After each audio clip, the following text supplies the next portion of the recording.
Je vais vous conter une histoire troublante, une histoire angoissante.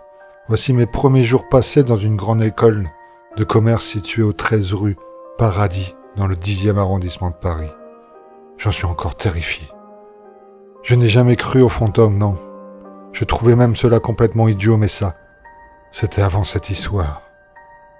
Nous sommes un matin d'octobre, un matin sans lune, peut-être à cause de ces nombreux nuages noirs qui déchirent le ciel.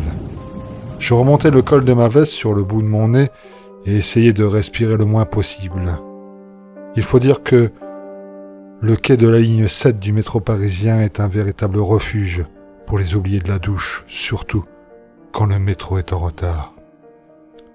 Une petite pièce pour manger et picoler un peu ? Bafouilla un petit homme sec parfumé au mauvais vin. « Laisse-le, tu vois pas que tu l'empestes !» Hurla son compagnon de galère au visage rouge, Vigne. « C'est toi qui pues !» répliqua le petit homme avant de se moucher dans la manche de sa chemise. Les deux ivrognes essayèrent de se lever, mais l'attraction était bien trop forte.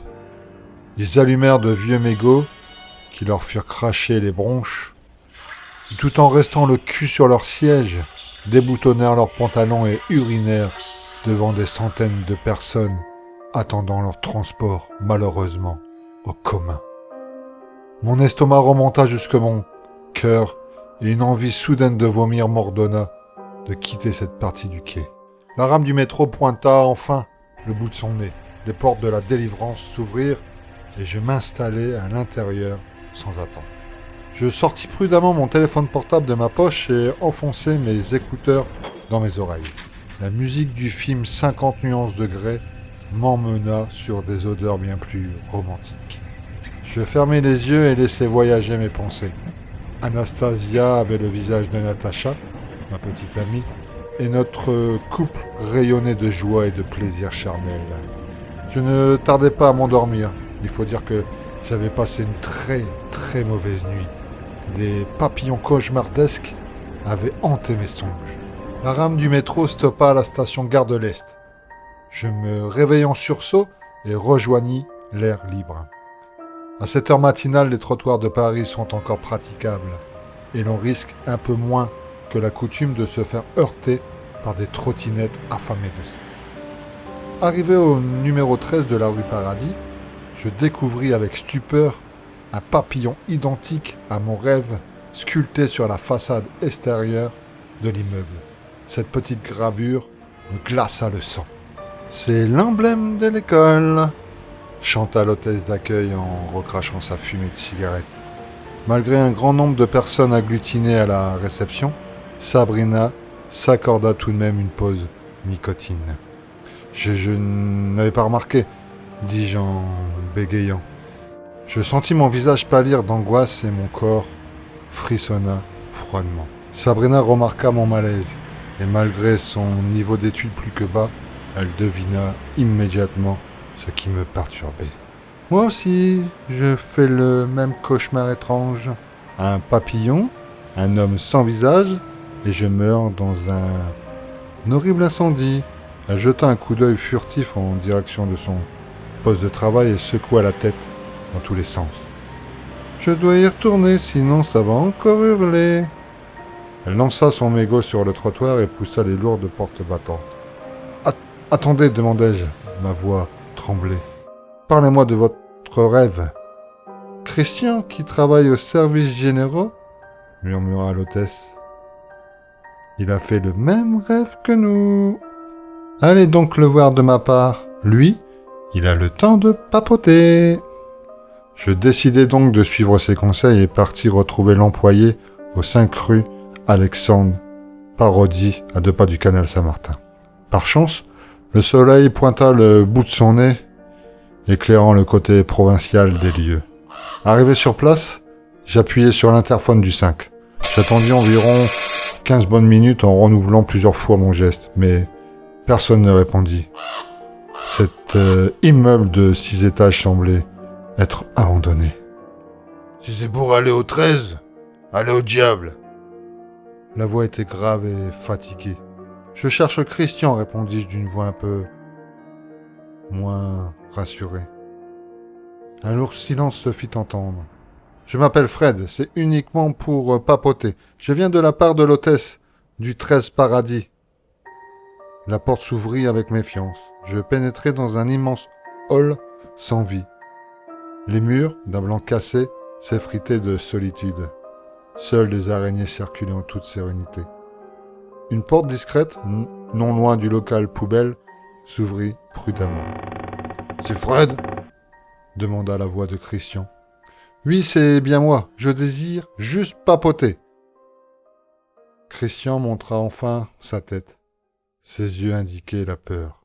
« Entre vite !» Je me précipitai de l'autre côté de la porte sans me faire prier. Je découvris avec étonnement une grande pièce au mur blanc, sale, décorée d'une dizaine de crucifix. Je vis aussi 2 tables de travail et une vieille cafetière. « Il est chouette votre bureau, mais un peu étrange, » dis-je en examinant les croix. « Ici, on est à l'abri !» lança Christian d'un ton ferme. Son corps était vraiment maigre, il n'avait que la peau sur les os. Ses ongles étaient rongés par des dents stressées et bien trop nerveuses. « Tu veux papoter de quoi ?» me demanda-t-il en s'asseyant sur une chaise à 3 pieds. Ses yeux étaient cernés de fatigue. C'est Sabrina qui m'envoie. Un petit rictus s'afficha sur son pâle visage. « L'hôtesse, je l'aime bien. Elle est très courageuse.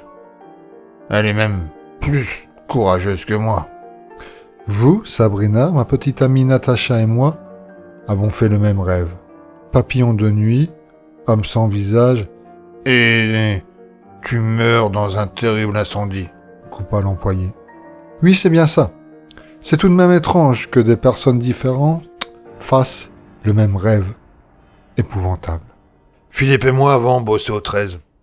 Et à cause de ça, on faisait des cauchemars toutes les nuits. C'est pour ça qu'on a installé notre atelier ici, loin de ce bâtiment de malheur. Donc pour vous, la cause, c'est l'école. Au 13, il se passe des choses étranges. Moi, j'y mets plus les pieds. Je suis pas un intello, mais je sais que c'est à cause de l'école. C'est elle qui déclenche tout ça. Allez hanter, je te dis, allez hanter. Cela est dû au terrible incendie qui a ravagé ce lieu il y a 20 ans.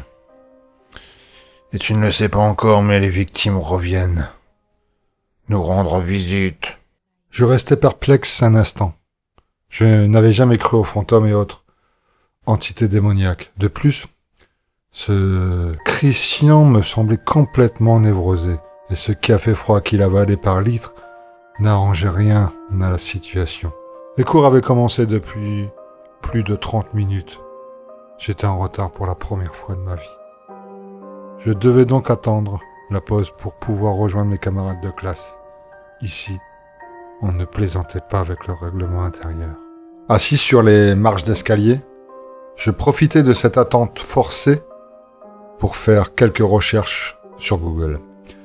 Je tapotais sur le clavier de mon téléphone les mots « rêve hanté » et je tombais rapidement sur un article d'Eduardo Avalo, un chasseur de fantômes réputé en Espagne et aussi en Amérique latine. Je commençais donc cette lecture, je cite, « Avant d'aller plus loin et de pénétrer le monde invisible, posons-nous la question suivante, qu'est-ce qu'un fantôme ?» J'ai enlevé mon manteau, le roulé en boule et m'assis dessus, afin de me protéger des morsures des marches en béton. Je reprenais ma lecture. Selon les cultures, l'éducation et les croyances de chacun, les définitions divergent. Si je me réfère au dictionnaire Larousse, dit-il, un fantôme est l'apparition d'un défunt sous l'aspect d'un être réel, c'est-à-dire un revenant. D'après mes recherches personnelles, troublantes et envoûtantes, dit-il, je dirais que les fantômes sont des entités de pure énergie qui peuvent manipuler l'environnement par des méthodes paranormales. Je remis mon téléphone portable dans ma poche. Je n'ai rien vu sur les rêves hantés.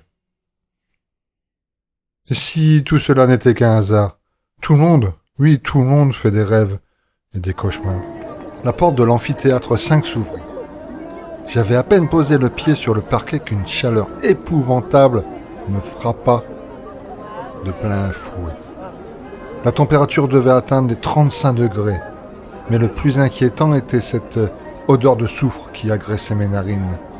Je remontais mon col sur mon nez et m'installais au dernier rang. Le professeur de géopolitique, un certain monsieur Guipé, son nom était inscrit en majuscule sur le tableau blanc, parlait sans prendre la peine d'être compris, sans interagir avec ses élèves. Comme disait mon professeur de philosophie en classe de terminale, tout le monde n'est pas Socrate. Ce vieux monsieur n'avait même pas remarqué que ses étudiants étaient partis en pause, prenaient leur pause puis terminaient leur pause. L'ensemble des élèves reprirent leur cours et l'intervenant vomissait encore et encore un texte appris il y a 20 ans.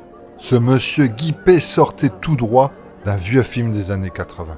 Avec son pantalon en velours et sa veste en tweed, ce vieux monsieur tournait le dos à ses élèves sans jamais montrer son visage. Je cherchais du regard mes amis de toujours. Ange cuvait son whisky contre un vieux radiateur. Natacha, quant à elle, elle se trouvait au premier rang. Le premier rang des premiers de la classe. Le rang de ceux qui ont choisi de réussir. Il faut dire qu'elle n'avait pas la même famille que nous, une famille aisée. Son prêt étudiant, elle devait le rembourser à la sueur du McDonald's. Et cela, je pense, faisait sa force. Je prêtai à nouveau l'oreille à ce vieux professeur blasé et replongeai dans mes notes. Les mots négociation, loi internationale, Coca-Cola et les mots au secours étaient inscrits en gras sur mon cahier. Je commençais sévèrement à piquer du nez quand la température se réchauffa encore et encore. On avait pris 15 degrés en une dizaine de minutes. Je n'arrivais pas à y croire. À l'extérieur, l'hiver était installé, mais ici, c'était la fournaise. L'odeur de soufre s'amplifia. C'était l'horreur. On essaya d'ouvrir les fenêtres et les portes d'accès, mais celles-ci restèrent étrangement bloquées. Il faisait si chaud que les murs étaient brûlants. On serait cru à l'intérieur d'un micro-ondes. C'était l'enfer. L'ensemble des élèves commencèrent à paniquer. Certains pleurèrent, d'autres priaient. On interpella le professeur, et celui-ci resta imperturbable. Il poursuivait son cours comme si de rien n'était, toujours sans montrer son visage. J'étais de plus en plus inquiet. Je repensais aux histoires maudites de Christian. Les mots incendie, mort, hantise se martelèrent dans ma pauvre tête. J'eus soudain le sentiment d'être observé, les pieds, la mélancolie, l'abattement, la sensation d'être oppressé envahissait mon corps et mon esprit. Le front transpirant, je rejoignis mes camarades. Ange venait tout juste de se réveiller. Natacha regardait le professeur d'un air hébété. « Est-ce que quelqu'un sait ce qui se passe ici ?» demandai-je en gardant le nez dans mon écharpe. Il nous raconte des choses vieilles de 20 ans. Ça n'est pas avec ça que j'obtiendrai mon diplôme. « Il faut qu'on trouve une solution pour sortir de là, dis-je en essayant de masquer ma peur. Sinon on va finir grillés comme des vulgaires saucisses. » Près de la porte, je voyais 2 gars sportifs qui essayaient de défoncer cette porte. Mais celle-ci ne bougea pas d'un centimètre. C'était comme si une force surnaturelle et invisible la bloquait. « Monsieur Guy, faites quelque chose !» Mais Monsieur Guy resta imperturbable. Il est bizarre ce professeur, articula Ange. Mais j'y pense. Il resta un moment silencieux et reprit. Est-ce que vous connaissez la signification de la lettre P ? La température monta encore et encore. On devait atteindre les 60 degrés. On n'arrivait plus à respirer. Je voyais les visages de mes camarades fondre. Ils fondaient comme de la cire. Soudain, la porte principale s'ouvrit. La température revint étrangement à la normale. Monsieur Guipé posa son marqueur sur le sol et quitta l'amphithéâtre 5. Il se déplaçait d'une drôle de façon. Il ne marchait pas, Il flottait sur le sol. « Partons vite d'ici. Christian a raison, ce lieu est réellement hanté, dis-je en prenant mes affaires. Natacha fut la première à se plaindre à l'hôtesse d'accueil, qui de toute façon se fichait des problèmes d'organisation en tout genre. Sabrina avait entamé une autre mission bien plus primordiale. Elle se vernissait les ongles des mains. C'est un scandale. Je paye 10 000 € l'année. C'est plutôt l'argent de vos parents, dit Sabrina sans quitter ses ongles des yeux. N'importe quoi, espèce de folle. Mon père est un simple ouvrier dans une usine de chaussures. Je travaille dans un McDo pour m'offrir ces satanées études. C'est pour cela que je demande à la direction des cours de qualité. Le visage de Natacha fulminait de colère. Ange et moi restâmes en arrière, prêts à intervenir si nécessaire. Je dois avouer que j'avais peur pour la vie de l'hôtesse. Natacha était folle de rage. Et votre vieux professeur, c'est du n'importe quoi. C'est l'apocalypse dans sa classe et ce monsieur Guipé ne bouge pas d'un cil. On aurait dit un fantôme qui récite un vieux cours des années 80. Elle se retourna et nous prit en témoin. Et il n'a même pas pris la peine de se retourner pour qu'on aperçoive son visage. On confirma de la tête. « Qui ?» demanda une grosse voix masculine qui passait devant nous. « Monsieur Guipé, dis-je. » Un monsieur d'une cinquantaine d'années, aux cheveux blonds, s'immobilisa net et nous fit immédiatement face. « Tout d'abord, dit-il en se raclant la gorge, laissez-moi me présenter. Je suis le DRH de l'école. » Il fixa froidement les yeux de Natacha. « Jeune fille, pouvez-vous me décrire ce monsieur Guipé ?» Natacha plissa le front. Son ton se fit moins arrogant. « Certainement, monsieur le DRH.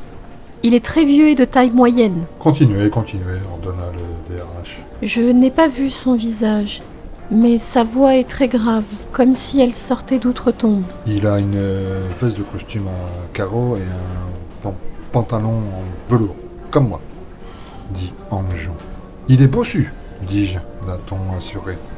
Ok les enfants, c'est bien monsieur Guipé. » Monsieur Bracou se tourna vers l'hôtesse et lui demanda le planning des salles. Sabrina lui tendit une feuille A4 tachetée de café et de vernis. Monsieur Bracou lut attentivement le document, puis le fixa étrangement. Sa voix se fit tremblante. Je vois sur le planning que votre cours a été annulé. N'importe quoi. Monsieur Guipé était bien là. Le problème n'est pas là, les enfants. Le problème est que monsieur Guipé, dit Guy Papillon, Monsieur Guy Papillon est mort. Il est mort dans le terrible incendie qui a ravagé l'école il y a 20 ans. Il est mort brûlé vif, fondu comme une poupée de cire.